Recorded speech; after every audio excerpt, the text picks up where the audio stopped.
भारत में 70 से ज्यादा बौद्धिस्ट विश्वविद्यालयों के प्रमाण मिल चुके हैं, जिसमें से नालंदा, तक्षशिला, विक्रमशिला जैसे प्रमुख विश्वविद्यालय भी थे। इसमें से 12वीं सदी में नालंदा विश्वविद्यालय को बख्तियार खिलजी ने जला दिया था, ऐसा ही अभी तक हमें बताया गया है। उसने क्यों जलाया था, इस पर सभी इतिहासकार मौन हो जाते हैं। यहाँ पे सबसे बड़ा प्रश्न यही उठता है कि बख्तियार खिलजी तुर्की था, अफगानिस्तान से होते हुए खैबर दर्रे को पार करते हुए पंजाब से गुजरा, दिल्ली तक पहुंचा, फिर उत्तर प्रदेश होते हुए नालंदा पहुंचा और उस नालंदा में जहां पे ब्राह्मण वंश सैन वंश का राज्य हुआ करता था, ऐसे में एक तुर्क इतनी दूर से होते हुए इनके शासन क्षेत्र नालंदा में आता है और फिर उसे जलाकर चला जाता है। यह बात बिल्कुल भी नहीं पचती। जब भी कोई भारत में लुटेरे आते थे तो वो मंदिर को भी इसलिए तोड़ते थे क्योंकि वहां से उन्हें सोना लूट कर ले जाना होता था, जबकि ऐसा कोई भी प्रमाण नहीं है कि नालंदा विश्वविद्यालय में सोना हुआ करते थे जिसे वो लूट कर ले गया। सिर्फ ये बताया जाता है कि उसने जला दिया। अब क्यों जला दिया था, इसके बारे में हम लोग इस वीडियो के अंतिम में देखेंगे। उससे पहले हम कुछ महत्वपूर्ण प्रमाणों और साक्ष्यों को देखते हुए चलेंगे ताकि निष्कर्ष को हम जस्टिफाई कर सके। जरा इस मूर्ति को देखिए। इस मूर्ति को देखकर आप क्या सोचेंगे? कुछ लोगों का सोचना होगा कि ये तो हिंदुओं के देवी देवता है। इसे आप थोड़ा सा ध्यान से देखिए। इस मूर्ति के ऊपर एक छोटी मूर्ति भी बनी हुई है जो बुद्ध की मूर्ति है, और ये जो आप मूर्ति देख रहे हैं ये अवलोकितेश्वर त्रिलोकीनाथ बुद्ध का मंदिर है। दरअसल हिमाचल प्रदेश के लाहौल स्पीति जिले से 37 किलोमीटर की दूरी पर त्रिलोकीनाथ एक गांव है। इस गांव के पूर्व नाम तुंदा था। यहाँ पे यह अवलोकितेश्वर बुद्ध की मूर्ति आज भी विराजमान है, जिसको 10वीं शताब्दी में वहाँ के स्थानीय शासक दिवांजा राणा ने एक व्यवस्थित मंदिर का रूप देते हुए स्थापित किया था। अब जरा सोचिए, अगर इसी मूर्ति के ऊपर से बुद्ध की मूर्ति हटा दी जाए तो ये हिंदुओं की देवी देवता दिखने लगेंगे। चलिए कुछ और आपको दिखाता हूँ। अब जरा इस मूर्ति को देखिए। ये मूर्ति इसी नालंदा विश्वविद्यालय का जो खंडहर है वहाँ पे जो संग्रहालय है उसमें ये मूर्ति है, और इस मूर्ति में 4 हाथ आपको दिख रहे होंगे। इस मूर्ति को भी कोई ये कह सकता है कि ये हिंदू के देवी देवता है, लेकिन मैं आपको बता दूं, आप इसके बॉटम में देखें, यहाँ पे अवलोकितेश्वर दिया हुआ है, 10वीं सदी का है। अब आप सोच रहे होंगे कि बुद्ध के 4 हाथ कैसे हो सकते हैं। कुछ और प्रमाण दिखाता हूँ। जरा इन मूर्तियों को देखिए। इसमें बीच में शाक्य मुनि बुद्धा है, लेफ्ट साइड में अवलोकितेश्वर है और राइट साइड में गुरु पद्मा संभावा है। इसमें लेफ्ट साइड की अवलोकितेश्वर बुद्ध की अगर मूर्ति देखें तो इनके सर पर पीछे 3 और मूर्तियां हैं, जबकि आप इस मूर्ति को ध्यान से देखें तो यहाँ पे बहुत सारे हाथ बने हुए हैं, और ऐसी ही मूर्तियां हिंदू धर्मों में भी पाई जाती हैं। अब जरा ये सोचिए कि ये 10वीं सदी की मूर्तियां हैं और उस समय आज के ब्राह्मण धर्म का एक भी सिंगल मूर्ति नहीं मिला है, न किसी ब्रह्मा का, न विष्णु का, न महेश का, और न किसी और देवी देवता का। अब आप यहाँ पे सोच रहे होंगे कि मैं यहाँ पे बुद्ध की मूर्तियों को क्यों दिखा रहा हूँ, तो जरा एक और मूर्ति आप देख लीजिए। अब इस मूर्ति को ध्यान से देखिए। इस मूर्ति को देखते हुए आप कह सकते हैं कि ये तो बुद्ध की मूर्ति है, लेकिन अगर आप इसके बैकग्राउंड पे देखें तो यहाँ पे लिखा हुआ है श्री तैलिया भंडार भैरव बाबा, बड़ा गाँव नालंदा। ये नालंदा कैंपस का ही है। अब आप यहाँ से सीधे सीधे एक कंक्लूजन निकाल सकते हैं कि जो आपको दिख रहा है उसका ठीक उल्टा बताया जा रहा है। और ये लोग कौन है जो मंदिर खोलकर गुरु घंटाल बन के बैठे हुए हैं? अब जरा सोचिए, इस यूनिवर्सिटी को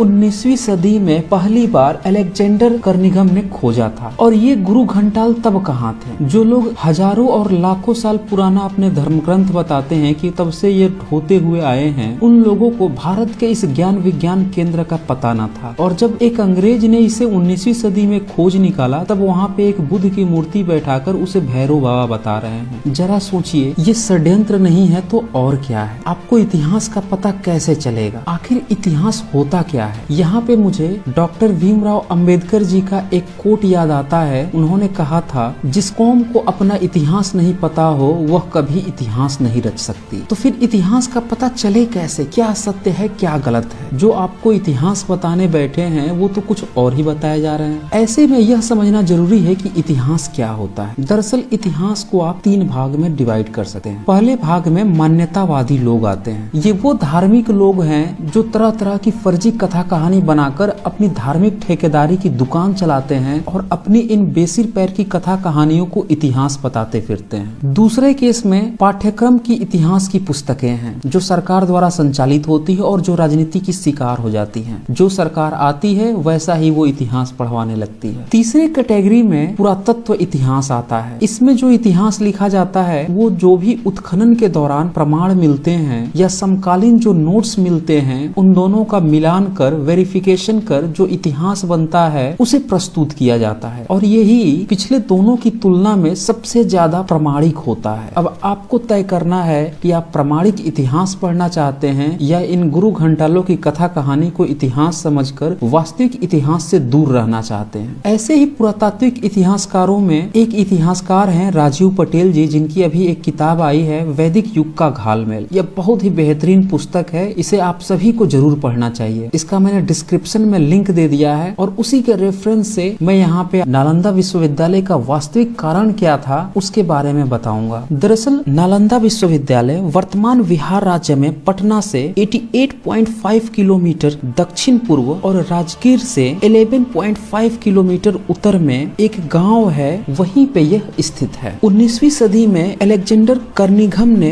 इस विश्वविद्यालय की खोज की थी। यहाँ 10,000 छात्रों को पढ़ाने के लिए 2,000 शिक्षक थे। कई सारे विदेशी यहाँ पे पढ़ने आते थे, जिसमें से हैनसोंग और इत्सिंग ने कई वर्षों तक यहाँ पे पढ़ाई भी की थी और उनने अपने यात्रा वृत्तांत में बहुत कुछ इसके बारे में लिखा है। हैनसोंग ने लिखा कि सहस्त्रों छात्र नालंदा में अध्ययन करते थे और इसी कारण नालंदा प्रख्यात हो गया था। दिन भर अध्ययन में बीत जाता था, विदेशी छात्र भी अपनी शंकाओं का समाधान करते थे। इत्सिंग ने लिखा है कि विश्वविद्यालय के विख्यात विद्वानों के नाम विश्वविद्यालय के मुख्य द्वार पर श्वेत अक्षरों में लिखे जाते थे। इस विश्वविद्यालय में भारत के विभिन्न क्षेत्रों से ही नहीं बल्कि कोरिया, जापान, चीन, तिब्बत, इंडोनेशिया, वर्मा, मलेशिया, लंका जैसे अन्य देशों से भी विद्यार्थी शिक्षा ग्रहण करने आते थे। नालंदा के विशिष्ट शिक्षा प्राप्त छात्र बाहर जाकर बौद्ध धर्म का प्रचार करते थे। यही कारण था कि बौद्ध भारत से निकलकर पूरे विश्व में छा गया, जबकि बाकी के यहाँ के दर्शन यहीं पे सिकुड़े रह गए। दरअसल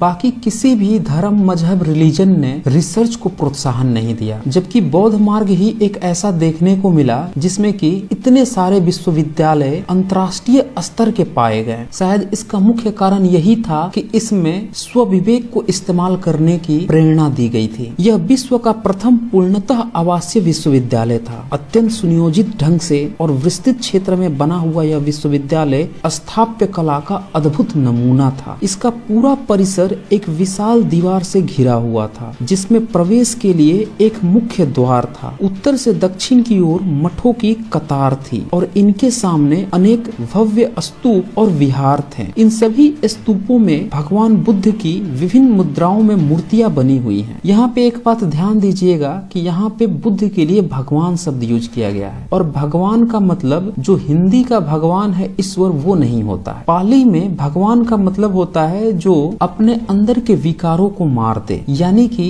एक इंसान के उच्चतम अवस्था को भगवान कहते हैं। केंद्रीय विद्यालय में 7 बड़े कक्ष थे और इसके अलावा 300 अन्य कमरे थे। इनके व्याख्यान हुआ करते थे। कमरे में सोने के लिए पत्थर की चौकी होती थी। दीपक, पुस्तक इत्यादि रखने के लिए आले बने हुए थे। प्रत्येक मठ के आंगन में एक कुआं बना था। 8 विशाल भवन, 10 विहार, प्रत्येक विहार में भगवान बुद्ध की मूर्ति, अनेक प्रार्थना कक्ष तथा अध्ययन कक्ष के अलावा इस परिसर में सुंदर बगीचे तथा झीलें भी थी। लेकिन इतने बड़े ज्ञान के भंडार के विश्वविद्यालय को बख्तियार खिलजी ने जला दिया, यह अपने आप में एक प्रश्न बन के रह गया और इस प्रश्न का उत्तर देने में अधिकतर इतिहासकारों ने अनंत मौन धारण कर लिया। ऐसा नहीं है कि इन इतिहासकारों को इसकी सच्चाई नहीं पता थी, जरूर पता रही होगी, लेकिन शायद ये इसलिए बताने से डरते रहे इनके पूर्वजों के षड्यंत्रों की कहीं पोल पट्टी न खुल जाए। इसी किताब में आगे ये लिखते हैं, बौद्ध भिक्षु शांतिप्रिय हुआ करते थे, ऐसे में उनके विद्यालयों को, उनके किताबों को जलाने में बख्तियार खिलजी को कोई फायदा न था, फिर भी उसने जला डाला। तो आखिर इसके पीछे कारण क्या था और उस कारण के लिए ये उस समय की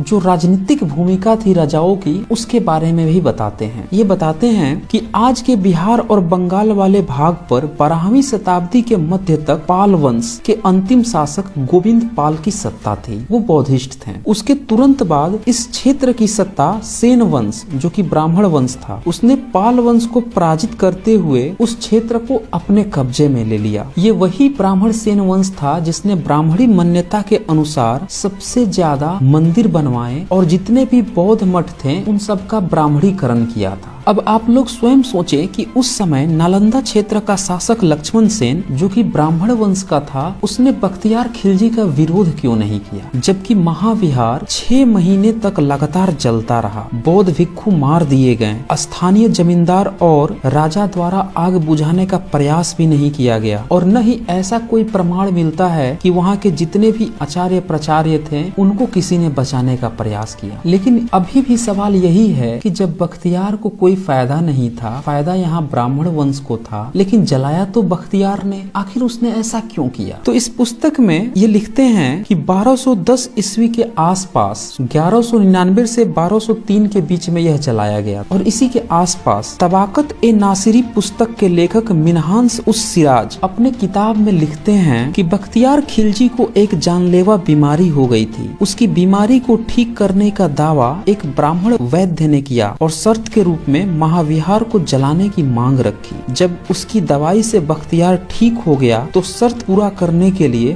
बख्तियार खिलजी ने नालंदा महाविहार को जला दिया। अब इसमें तो कुछ किया नहीं जा सकता क्योंकि ये उसके समकालीन एक राइटर की लिखी हुई किताब है, और ये साफ साफ लिख रही है कि एक ब्राह्मण ने यह डिमांड रखी थी बख्तियार खिलजी के सामने। और ब्राह्मण सेन वंश तो पहले से चाहता ही था कि जब बौद्धिस्ट राजाओं को हरा दिया तो उनकी यूनिवर्सिटी यहाँ पे क्या कर रही। इतिहास गवाह है, जब भी धार्मिकों का सत्ता पे कब्जा होता है तो सबसे पहले वह बुद्धिजीवी वर्ग को खत्म करते हैं, और बुद्धिजीवी वर्ग को खत्म करने का सबसे आसान तरीका होता है जो भी अच्छे शिक्षण संस्थान है उसको नष्ट कर दिया जाए, और वही उस समय भी हुआ था। और इस तरह से हम देखते हैं कि एक बौद्ध यूनिवर्सिटी अपने ही देश के कुछ गद्दारों के चलते तबाह हो गई। जब इस जगह की खुदाई 19वीं सदी में हुई तो वहाँ पे बहुत सारे बुद्ध की मूर्तियां मिली। उस पूरे परिसर में बुद्ध की मूर्तियां हुआ करती थी, और वही बुद्ध की मूर्तियां आजकल उसी कैंपस में इसी सेन वंश के उत्तराधिकारियों ने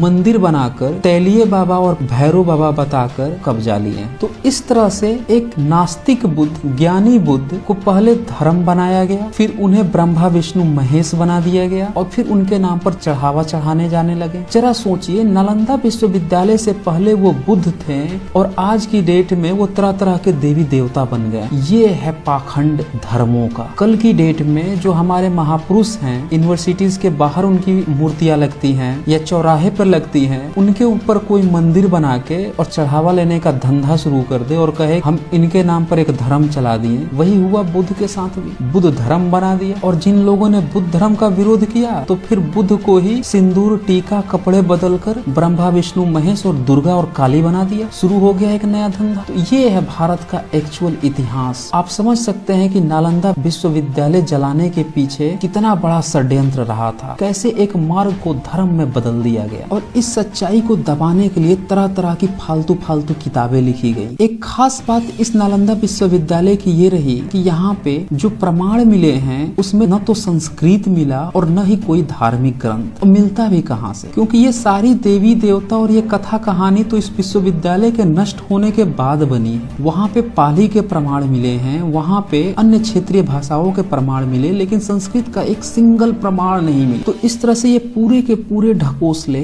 इसी 10वीं-12वीं सदी के बाद से हैं, जबकि इनकी शुरुआत 8वीं सदी से ही अंकुरित होने लगी थी। अगर आपको इसके बारे में और डिटेल्स चाहिए, ये जो आजकल ब्राह्मण धर्म में तरह तरह के शैव, शाक्त, वैष्णव और भी जितने मंत्र पथ बने हैं, ये कैसे बुद्ध को ही तोड़ मरोड़ कर बनाए गए हैं, तो आप इस वैदिक युग के घालमेल को जरूर पढ़ें। डिस्क्रिप्शन में लिंक्स है, वहाँ पे फोन नंबर भी अवेलेबल है, उस पर आप कॉल करके डायरेक्ट उसको मंगा सकते हैं। क्योंकि अगर आप पुरातात्विक इतिहास को ध्यान में नहीं रखेंगे तो फिर ये धर्म के धंधेबाज आपको कथा कहानी सुनाकर इतिहास तो व्हाट्सएप यूनिवर्सिटी और विकिपीडिया यूनिवर्सिटी के थ्रू पढ़ा ही रहे हैं। तो दोस्तों, इस वीडियो को ज्यादा से ज्यादा शेयर करें ताकि सभी को पता चल सके नालंदा विश्वविद्यालय को जलाने में यही के कुछ गद्दारों का हाथ रहा था, और बख्तियार खिलजी तो सिर्फ एक कठपुतली था। और उसका नतीजा यह हुआ कि यहाँ की जो वास्तविक सम्यक संस्कृति थी वो पूरी तरह से नष्ट हो गई, और इसका खमियाजा आगे चलकर पूरे देश को हजारों सालों की गुलामी के रूप में देखने को मिला। तो आज बस इतना ही। धन्यवाद।